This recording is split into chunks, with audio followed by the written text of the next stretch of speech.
الحمد لله نحمده ونستعينه ونستغفره ونؤمن به ونتوكل عليه ونعوذ بالله من شرور أنفسنا ومن سيئات أعمالنا من يهده الله فلا مضل له ومن يضلل فلا هادي له ونشهد أن لا إله إلا الله وحده لا شريك له ونشهد أن سيدنا وسندنا ونبينا ومولانا محمدا عبده ورسوله صلى الله تعالى عليه وعلى آله وأصحابه أجمعين أما بعد فأعوذ بالله من الشيطان الرجيم بسم الله الرحمن الرحيم لتجدن أشد الناس عداوة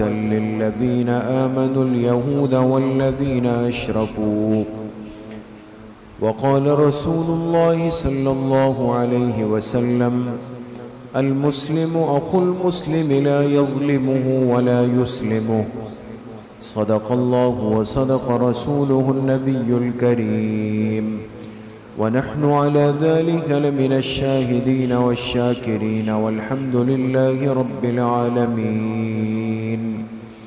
درود شریف پڑھ لیں. اللهم صل على محمد وعلى آل محمد كما صليت على إبراهيم وعلى آل إبراهيم إنك حميد مجيد. اللهم بارك على محمد وعلى آل محمد كما باركت على إبراهيم وعلى آل إبراهيم إنك حميد مجيد.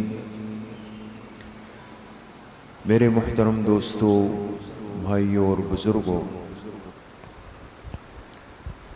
اس دنیا کا سفر بہت تیزی سے اپنے اختتام کی طرف چل رہا ہے،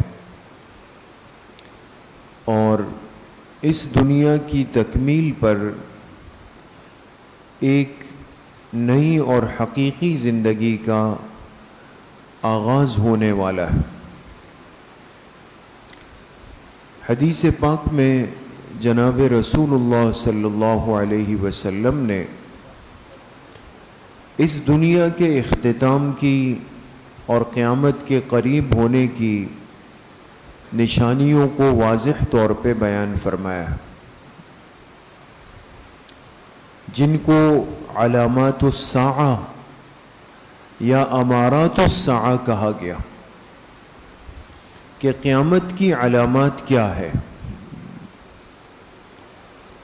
پھر وہ علامات جو آپ علیہ السلام نے ذکر فرمائی، ان میں ایک قسم وہ ہے جو علامات صغرا ہے، یعنی جو قیامت کی قریب ہونے کی چھوٹی علامات ہیں، اور ایک علامات وہ ہے جو علامات کبریٰ ہے، جو قرب قیامت کی بڑی علامات ہیں. حدیث پاک میں کئی روایات میں آپ علیہ السلام نے دونوں قسم کی علامات کو واضح طور پہ ذکر فرمایا. جو چھوٹی علامات ہے قیامت کی علامات صغرا جو کہلاتی ہے، یہ اشارہ ہوگی قیامت کے قرب کا، کہ قیامت کا زمانہ قریب آ رہا ہے. اور جو علامات کبریٰ ہے یہ اشارہ ہوگی انتہائی قرب کا، کہ اب قیامت کے واقع ہونے میں کوئی زیادہ فاصلہ اور وقفہ باقی نہیں رہا، بلکہ قیامت کا نظام بالکل قریب ہو چکا ہے. اس لیے میرے عزیزو دوستو بزرگوں، جو قیامت کی علامات صغرا ہے کہ جھوٹ عام ہو جائے، بے حیائی عام ہو جائے، بے وفائی عام ہو جائے، بے ادبی، بد تہذیبی، بدتمیزی عام ہو جائے، خیانت عام ہو جائے، گانے بجانے کے آلات عام ہو جائے، گھروں کے ماحول میں بے دینی عام ہو جائے، اولاد اپنے والدین کے اوپر جری ہو جائے، بیٹی ماں باپ کے سامنے حاکم بن جائے، ان پر اپنا حکم چلائے، رشوت عام ہو جائے، یتیموں کے ساتھ بدسلوکی وہ عام ہو جائے، مساجد کے اندر شور شرابہ اور آوازیں بلند ہونا یہ عام ہو جائے، ظاہری طور پر مساجد آباد ہو یعنی خوبصورت بننے لگ جائے، لیکن مساجد کی روح اور حقیقت وہ ویران ہو جائے۔ یہ وہ بہت ساری چیزیں اور علامات ہیں جو احادیث میں جناب رسول اللہ صلی اللہ علیہ وسلم نے بار بار بیان فرمائی اور وضاحت کے ساتھ بیان فرمائی۔ آج اگر ہم اپنے ماحول پہ نظر رکھیں، نظر دوڑائیں، تو شاید ان میں سے کوئی چیز ایسی نہیں بچی ہو جس کو ہم اپنی کھلی آنکھوں جس کا مشاہدہ نہیں کر رہے، بلکہ دیکھ چکے ہیں، بھگت چکے ہیں اور اس سے عملی طور پہ گزر چکے ہیں، اور دن بدن وہ چیزیں اپنی جڑیں مضبوط کرتی چلی جا رہی۔ لیکن اب معاملہ کیا ہے؟ اب علامات صغرا سے بات نکل کر علامات کبرا میں آ رہی ہے۔ دنیا کے یہ بدلتے ہوئے حالات اور بدلتی ہوئی صورتحال اور امت مسلمہ پر ٹوٹنے والے مظالم، پھر خاص طور پہ جیسے پچھلے جمعے بھی میں نے عرض کیا، خاص طور پہ اس دنیا کا وہ خطہ جو سرزمین انبیاء ہے، جو انبیاء کا مسکن بھی ہے اور جو انبیاء کا مولد بھی ہے، انبیاء کا مدفن بھی ہے، اس خطے کے اندر جب بے چینی اور ظلم اور قتل و قتال کی کیفیت بڑھ جائے،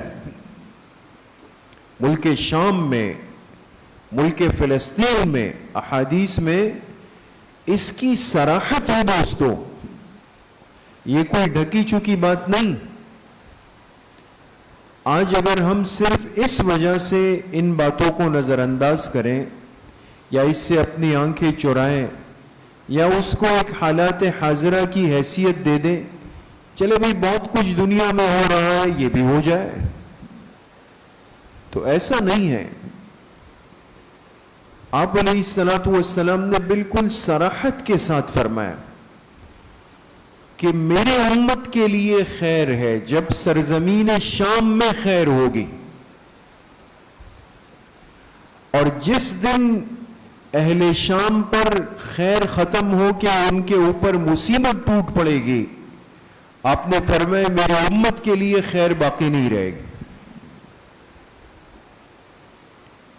تو اس لیے یہ سمجھنا کہ شاید یہ حالات اہل شام پر ہے، اہل فلسطین، چونکہ فلسطین شام کا علاقہ ہے دوستو، یہ تو ملک تقسیم ہو گئے، لیکن یہ جو پورا خطہ ہے یہ ایک سرزمین شام ہے دوستو۔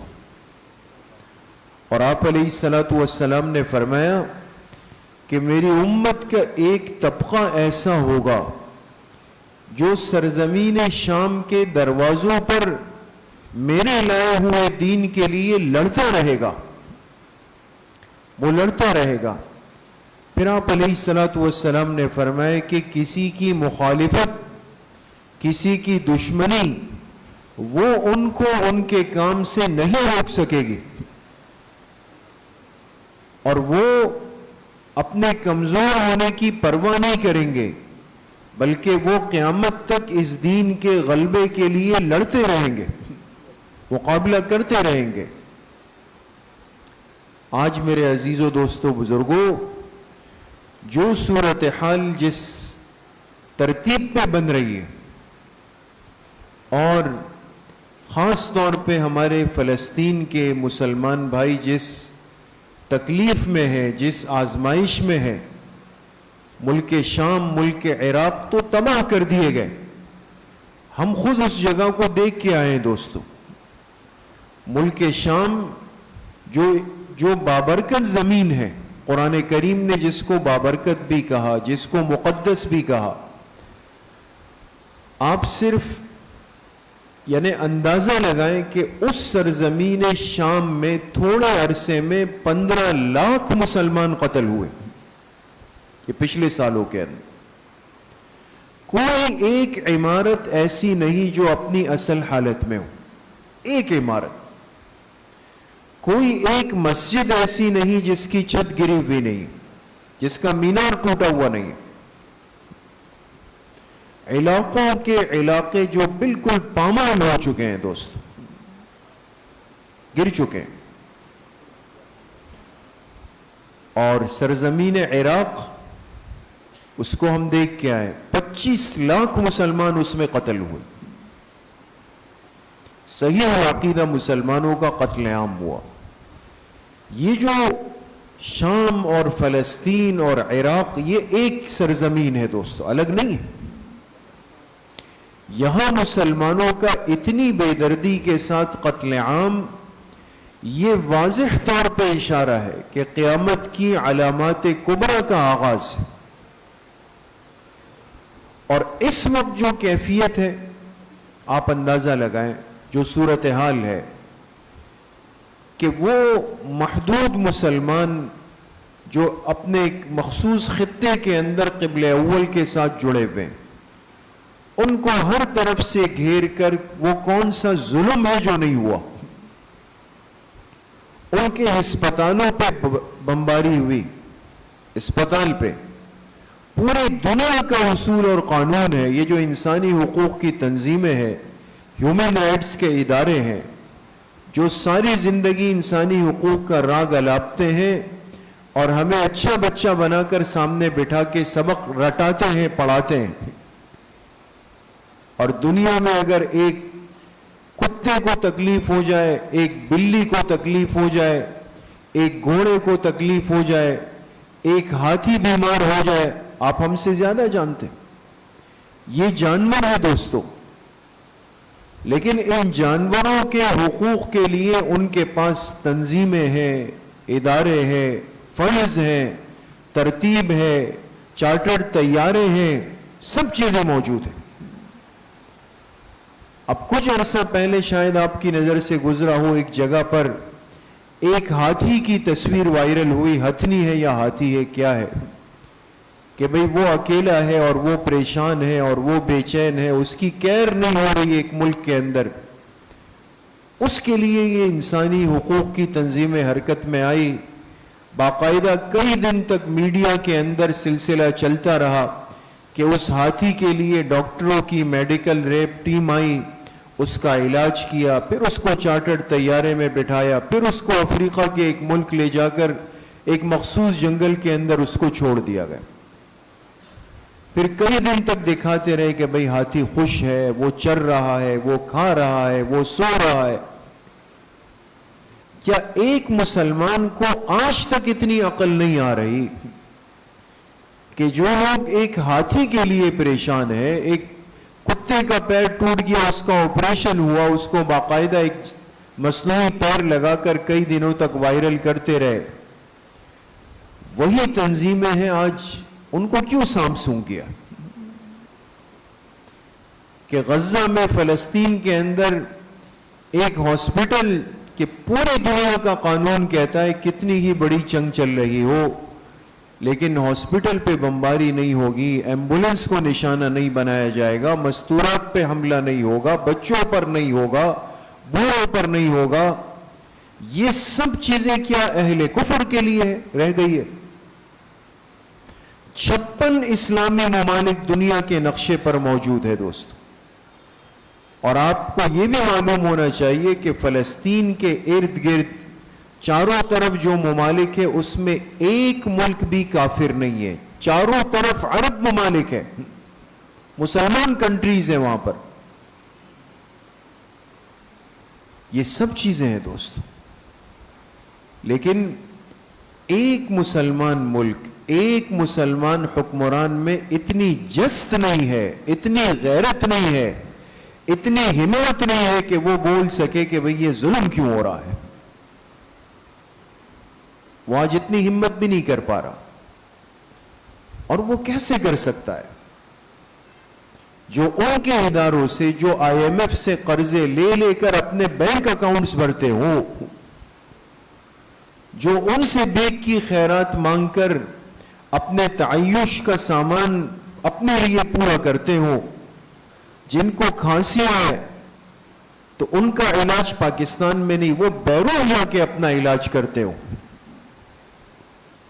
تکلیف آنے پر یہ سرزمین ان کے قابل نہیں، وہ بیرون دنیا جا کر اپنے پہلے سے بنے ہوئے محلات میں عیش و عشرت کی زندگی گزارتے ہوں، جن کی اولاد کی تعلیم کے لیے کوئی ادارہ پاکستان میں اس قابل نہیں کہ پاکستان کا کوئی اسکول، کالج، یونیورسٹی ان کے بچوں کو صحیح تعلیم دے سکے. کیا اتنی عقل آج ہماری کام نہیں کر رہی؟ ہم ان کے بنائے ہوئے گانوں پر ان کے لیے ناچتے ہیں. وہ اپنے گانے بناتے، سانگ بناتے، پھر قوم سے کہتے ہیں اب تم ناچو اس پر، ہم اس پہ ناچنا شروع کر دیتے ہیں. ابھی تھوڑا سا وقت ہے پھر یہی قوم ناچے گی. یہ جو درد دل بہت سارے لوگوں کے دلوں میں پیدا، یہ پاکستان کے غم نے مجھے ختم کر دیا. سخت اور مشکل حالات میں الٹے پیر پاکستان سے بھاگ کر 4 سال اپنی راحت اور تعیش کے باہر گزار دیں. اب جب حکمرانی کی کرسی کی باری آئی پھر پاکستان کے درد یاد آ رہا. آپ بتائیں کیا ایسے لوگ، ایسے افراد، ایسے خاندان، کیا وہ اس قابل ہے کہ ہم جا کر اپنا ایک شرعی حق، شرعی فریضہ ووٹ کا اس کے اوپر لگا کے اس کو اپنے اوپر غالب کر دیں؟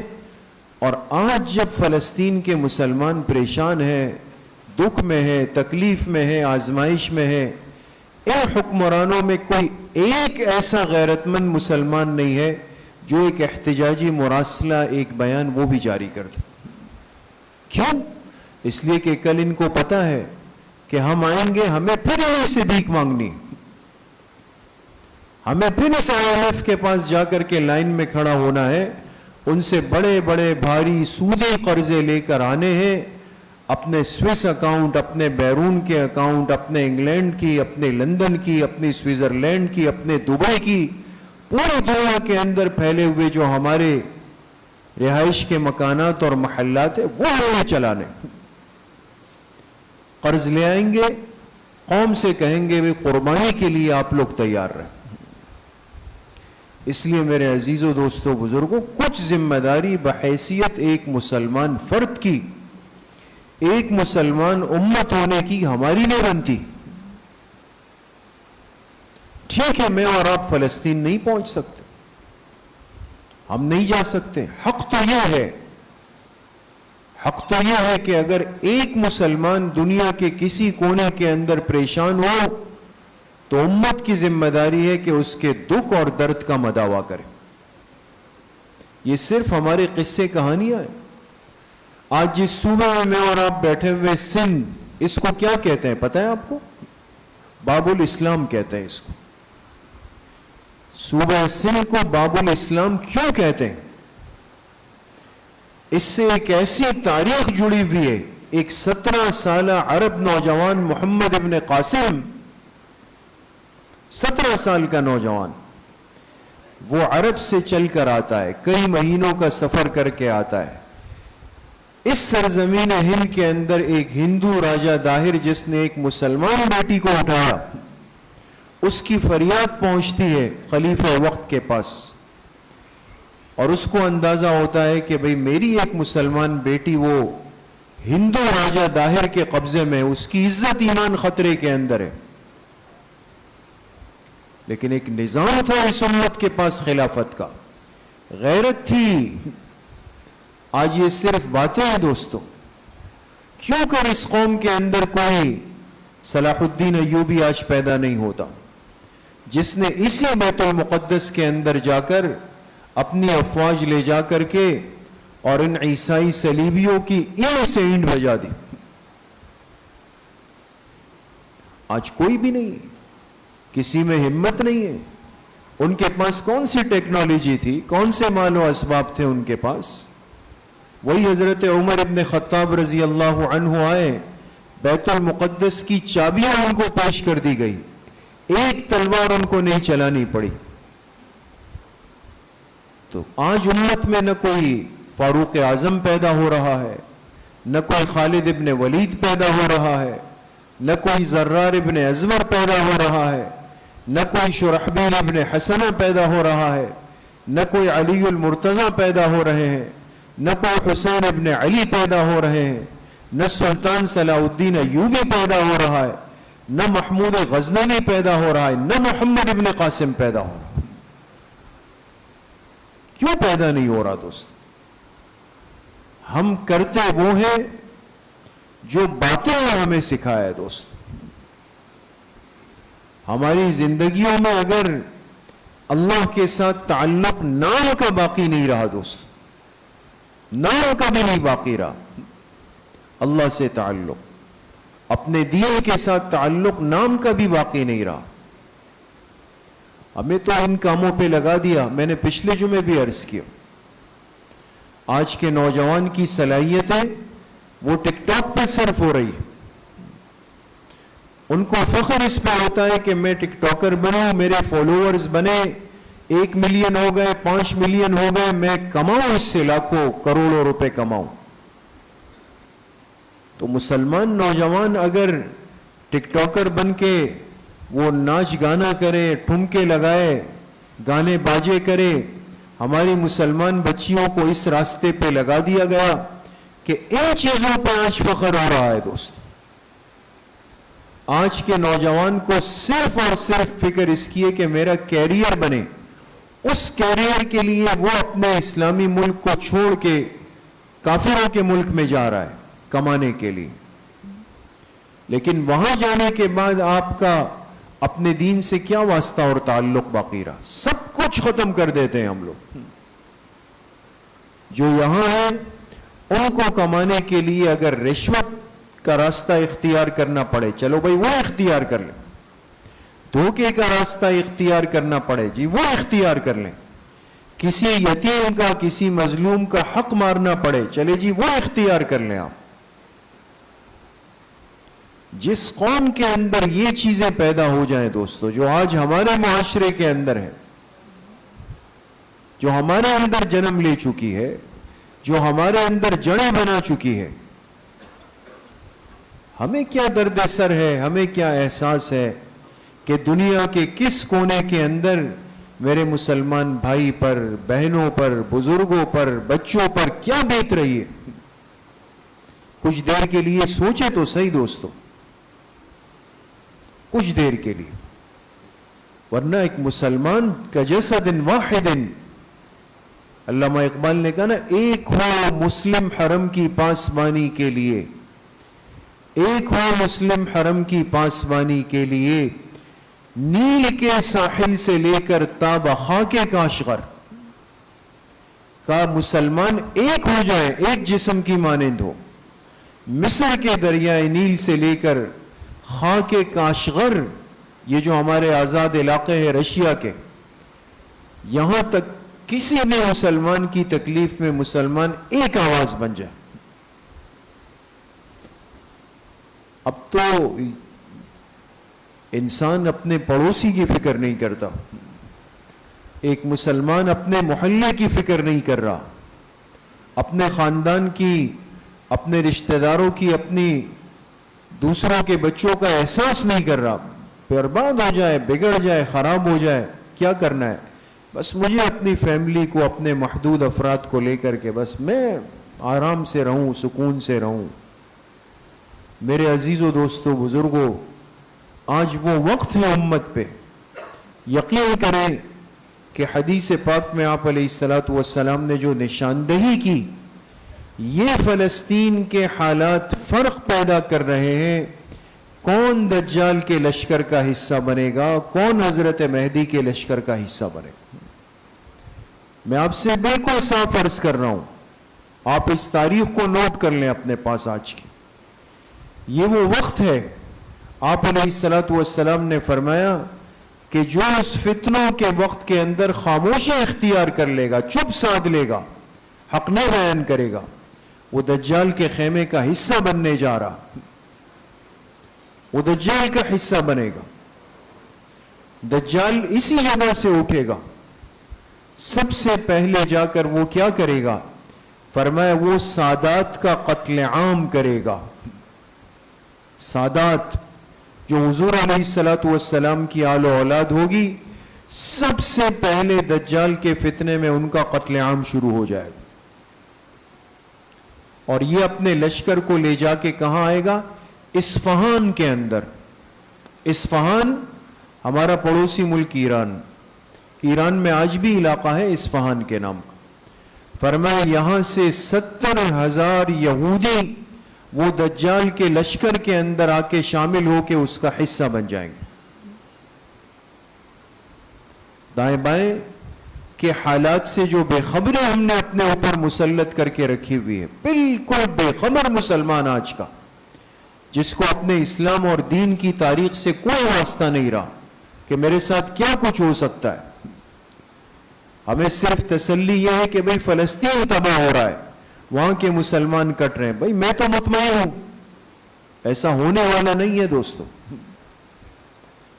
اس لشکر کا ہر اول دستہ اصفہان سے تیار ہوگا، 70,000 یہودی اس کے ساتھ ہوں گے، وہ شامل ہوگا، اور اس طرف اللہ پاک کے حکم سے جس طاقت نے اٹھنا ہے حضرت مہدی علیہ الرحمہ، وہ کہاں ہوں گے؟ وہ مدینہ منورہ میں۔ لیکن یہ محسوس کریں گے کہ کہیں مدینہ کے نیک لوگ مجھے پہچان کر میرے ذمے پر قیادت عمارت کا بوجھ نہ ڈال دیں، تو وہ مدینہ کو چھوڑ کر مکہ مکرمہ آ جائیں گے حضرت مہدی علیہ الرحمہ۔ کیوں؟ تاکہ لوگ مجھے پہچان نہیں لیں۔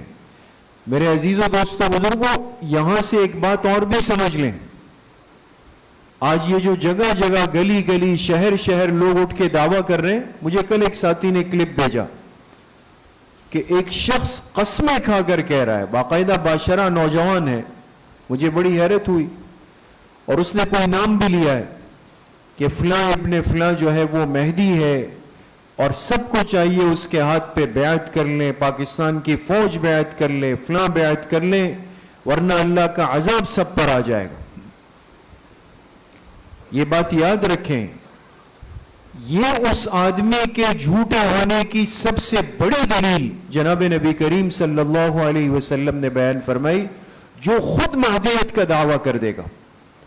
اصل اور حقیقی مہدی وہ ہے جو اپنی ذات کو چھپائے گا، کوئی مجھے پہچان نہیں لے۔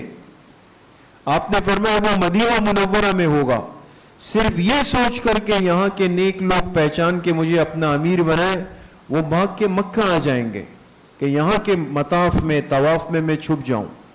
طواف کا عمل ہو رہا ہوگا، اور اس بیچ میں جو اس امت کے ابدال ہیں، ابدال ہر زمانے میں اس امت کے اندر 40 ابدال ہوتے ہیں دوستو، یاد رکھیں، یہ بزرگی کا ایک مقام ہوتا ہے۔ شام کے اندر مقام 40، میں نے پہلے عرض کیا، ہم نے وہ پہاڑ دیکھا ہے کہ جس پہاڑ پر ہر وقت 40 ابدال ہر جمعرات کو جمع ہوتے ہیں اللہ کے حکم سے، اور ان کی تشکیل ہوتی، وہ ابدال بیت اللہ کا طواف کر رہے ہوں گے، ان میں سے کسی کی نظر حضرت امام مہدی علیہ الرحمہ پہ پڑ جائیں گی، وہ نشانیوں سے پہچان لیں گے، اس لیے کہ حدیث پاک میں نشانی ہے ان کی، وہ پہچان لیں گے، وہ اپنے ساتھیوں سے کہیں گے کہ دیکھو یہ شخص مجھے مہدی لگ رہا ہے، یہ حقیقی، تو یہ آ کے ان کو ہاتھ سے پکڑ لیں گے اور ان سے کہیں گے کہ کیا آپ مہدی ہیں؟ اب یہ اگر کہیں کہ میں نہیں ہوں تو جھوٹ ہے، اگر کہے کہ ہاں تو لوگ فوراً جمع ہوں گے ذمہ داری. تو حدیث پاک میں یہ کیا کہیں گے کہ بھائی تمہیں جس کی تلاش ہے اس کو پہلے کہیں اور ڈھونڈ لو, وہ کوئی اور ہوں گے. وہ کہیں گے نہیں, وہ کوئی اور نہیں, وہ آپ ہیں. اور ان کو ہاتھ سے پکڑ کے مطاف میں بیٹھ جائیں گے. پہلے یہ 40 ابدال ان کے ہاتھ پہ بیعت کریں گے, پھر جتنا طبقہ مطاف میں ہوگا وہ بیعت کرے گا. پھر جس مسلمان کو خبر ملے گی وہ آ کے حضرت مہدی علیہ الرحمہ کے ہاتھ پہ بیعت کریں گے. پھر یہ لشکر تیار ہوگا دجال کے مقابلے کے لیے. آج میرے عزیز و دوستو بزرگوں, وہ تقسیم کا عمل شروع ہے.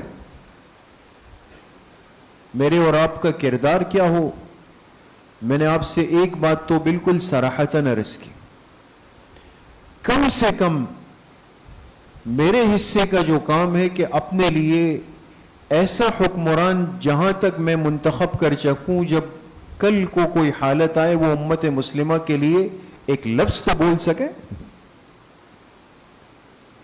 ہم ایسا حکمران اپنے اوپر مسلط کر دیں جو تکلیف کے حالات میں گونا شیطان بن جائے اور کہے نہیں جی میری تو کرسی کو خطرہ ہے, میرے مال و اسباب اور اولاد کو خطرہ ہے. اس چیز میں اپنے آپ کو بیدار رکھیں دوست. دوسری بات, ایسی تمام چیزیں جو اسرائیل کی مصنوعات میں شامل ہوتی ہے وہ آپ حضرات ہم سے زیادہ جانتے ہیں. باقاعدہ وہ چیزیں واضح ہوتی ہے, اس کے کوڈ نمبر ہوتے ہیں کہ ابتدا میں 700 ہے یا جو بھی ہے. اسرائیلی مصنوعات جو یقینی ہو یا جس کے بارے میں شک ہو اس کو کلیہ انسان ترک کر دے. جہاں تک ہو سکتا ہے انسان اپنی ہمت کرے. یہ کہنا کہ جی میرا ایک فرد سے کیا ہوگا, اس طرح ایک ایک ایک ایک کہہ کر سب پیچھے ہٹ گئے, اس سے کلیہ اجتناب کریں. تیسری بات جو ہمارے بزرگوں نے فرمائی اور لکھی ہے وہ یہ ہے کہ کثرت کے ساتھ ایسے موقع پر 2 وظائف کا اہتمام کریں. ایک فرمایا حسبنا اللہ ونعم الوکیل, اور دوسرا لا الہ الا انت سبحانک انی کنت من الظالمین. کم سے کم روزانہ 100 مرتبہ پڑھیں. اور اس کے ساتھ علماء نے لکھا ہے 3 مرتبہ سورہ مزمل 3 مرتبہ ایسے سخت حالات میں پڑھیں. یہ 3 وظائف پابندی سے کریں. سورہ مزمل 3 مرتبہ پڑھیں, حسبنا اللہ ونعم الوکیل 100 مرتبہ پڑھیں, لا الہ الا انت سبحانک انی کنت من الظالمین 100 مرتبہ پڑھیں. اور پھر ان مظلوم مسلمانوں کے لیے دعا فرمائیں.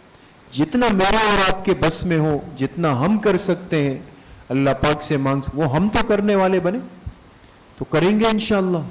اللہ پاک مجھے بھی آپ سب کو صحیح عمل کی توفیق نصیب فرمائے. الحمدللہ رب العالمین, والصلاة والسلام علیہ.